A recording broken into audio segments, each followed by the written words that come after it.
here you are, folks, a Palestinian woman and a Jewish woman, and we are calling for peace. We are calling for love. We are calling for empathy and compassion. We are calling for all the men to put their guns down, stop killing our children, and start talking about peace. Amen to that. A woman. Yes, that too. A woman.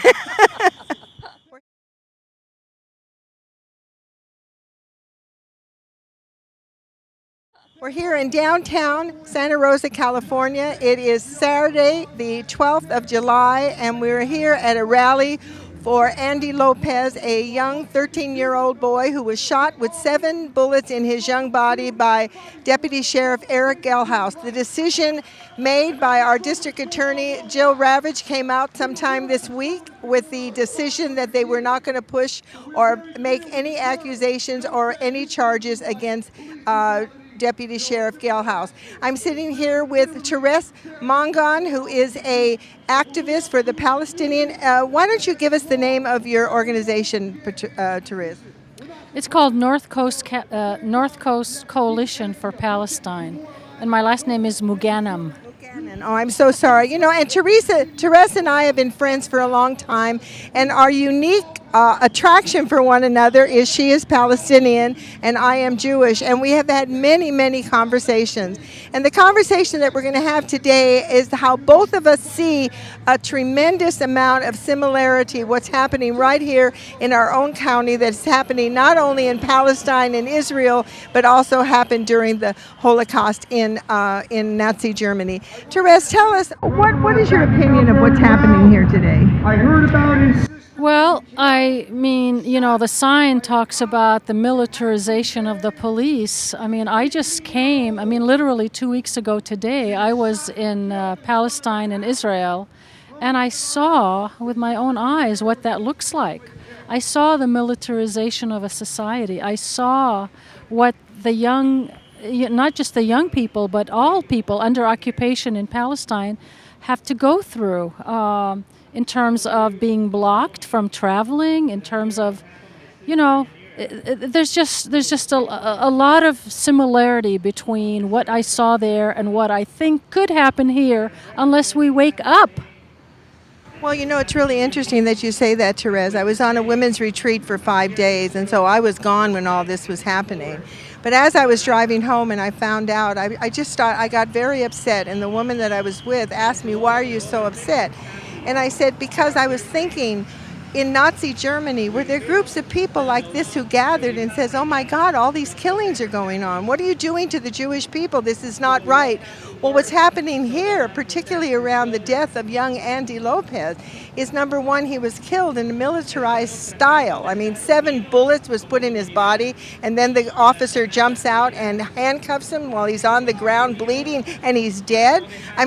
Those are the things that happened in Nazi Germany. And there was also a group of young people called the White Rose. And what happened was they were protesting just like these people were protesting. And what happened was when they were gathered up, these young people were hung by piano wire in the square to show people that they better shut up, or they are going to be sorry. And I started to cry, and I said, is that going to happen to us? Is this what we're moving towards? That if we protest or we say that we're against something as horrific as this, that the same thing is going to happen to us? Well, yes, you're absolutely right.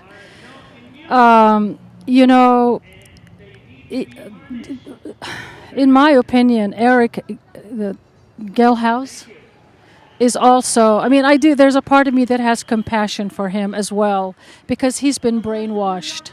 You know, in the little thing that I gave a little while ago, the speech that I gave, I talked about how the old men, I know it's a general statement, but it's so true for me, start the wars, and it's the young people who are trained to go and fight the wars, and how brainwashed they are. Eric Gelhaus, he was trained to be in a combat zone.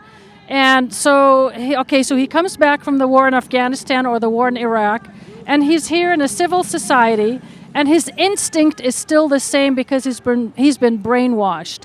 And he has, he has no business being in a position that he's a danger to society. Give him a desk job, for God's sakes. Don't put him in a situation where he's going to be on the spot and he kills somebody. And so the militarization of the police is really a reality. Well, you talk about being brainwashed. It's so interesting. That's why I believe I only see about 200 people here. There should be 1,000. There should be thousands of people, because what's happening is, I'm thinking of Bob Dylan's song, "Oh, You Masters of War." They take the young people and they have them fight our wars, and then they come back and they don't even take care of them.